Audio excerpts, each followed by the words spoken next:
오늘 묵상할 본문은 요한계시록 16장 12절에서 21절까지입니다. 여섯째 천사가 대접을 유프라테스 강에 쏟아부었다. 그러자 강물이 말라버려 동쪽 왕들이 전쟁할 수 있는 길이 열렸다. 유프라테스 강이 말랐다는 것은 사탄의 나라를 상징하던 당시 로마 제국의 동방 방어선이 무너짐을 보여준다. 동쪽에서 오는 왕들은 하나님 나라에 속한 군대이다. 그들이 짐승과 그에 속한 나라를 멸망시키기 위해 공격해 오는 것이다. 이에 사탄의 삼위일체라 할 수 있는 용과 짐승과 거짓 선지자가 하나님을 모방한 거짓 기적으로 온 세상을 미혹하여 동맹군을 조직한다. 이들이 아마겟돈으로 모여서 전쟁을 대비하는 장면이 나온다. 일곱째 천사가 공중에 대접을 쏟으니 커다란 지진이 일어나서 음란의 도성 바벨론이 세 조각으로 갈라져 부서지고 만다. 지상의 모든 도시도 다 무너지고 만다. 하나님이 진노의 잔을 바벨론 위에 부으시니 땅 위의 산들과 바다의 섬들이 흔적도 없이 다 사라지고 만다. 또한 하늘에서는 무려 1달란트나 되는 무시무시한 우박이 내리니 땅이 초토화되고 만다. 이런 상황에서 보여주는 짐승과 그 백성들의 반응이 놀랍다. 회개는커녕 하나님을 모독하는 비방의 말을 서슴지 않은 것이다. 어제의 묵상에서 살펴보았듯이 참으로 완악한 것, 이것이 짐승과 그 백성들의 특징이다. 양심이 화인을 맞아서 도무지 회개를 모른다. 이 완악함은 단순한 불순종이 아니다. 의도적인 대적과 회개의 거부이고 하나님께 대한 적대적 태도이다. 이 완악함은 지금 이 시대의 영적 현실과 깊이 연결되어 있다. 요한이 본 환상이 오늘날 세상 속에서 이미 진행되고 있는 완악함의 흐름으로 이어지고 있음을 알 수 있다. 이 시대의 완악함은 짐승의 속성과 일치한다.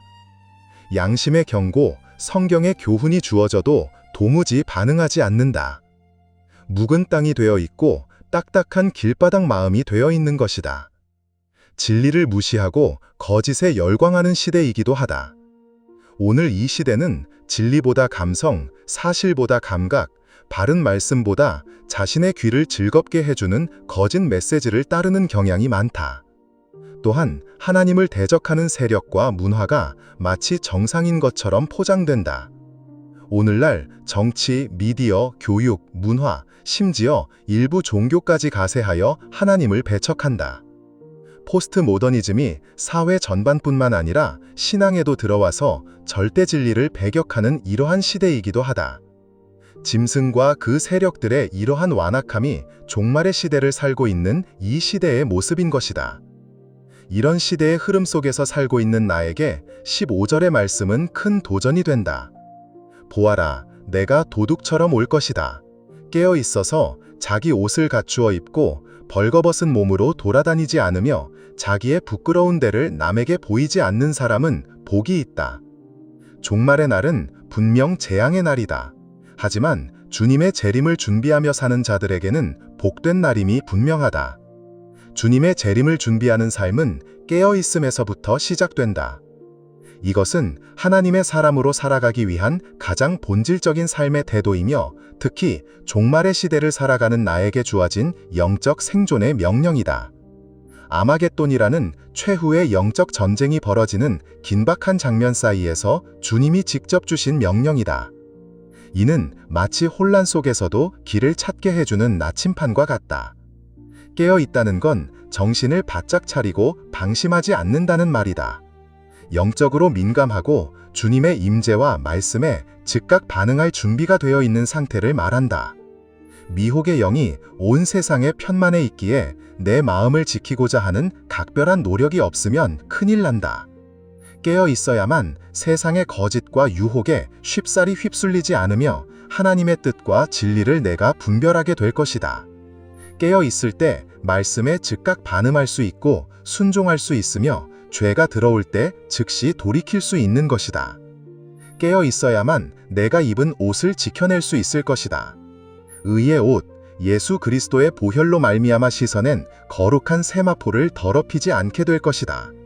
세상의 가치관이나 유혹이 내 옷을 더럽히려 할 때 깨어 있어야만 내가 그것을 분별하고 거절할 수 있을 것이다. 깨어 있지 못하면 부끄러움과 수치를 당하게 될 것은 자명하다. 내가 살고 있는 지금의 시대가 곧 종말의 시대이다. 기적과 이적, 정보와 사상, 문화와 이념이 뒤엉켜 미혹의 영이 활동하는 이러한 시대 속에서 주님의 말씀처럼 나는 깨어 있어야만 한다. 말씀이 말씀되게 하고 양심이 살아있게 하며 믿음이 흔들리지 않도록 지켜내어야 할 것이다. 쉽지 않지만 분명 복이 있는 삶이다. 주님 다시 오실 때까지 방심하지 않도록 최선을 다해야 하겠다. 말씀 안에서 더욱 예민한 영적 감각을 다듬으며 살아가야 하겠다. 그리하여 주님이 말씀하신 25절의 말씀이 내 삶이 되고 내 철학이 되고 내 걸음이 될 수 있기를 간절히 소망하는 아침이다.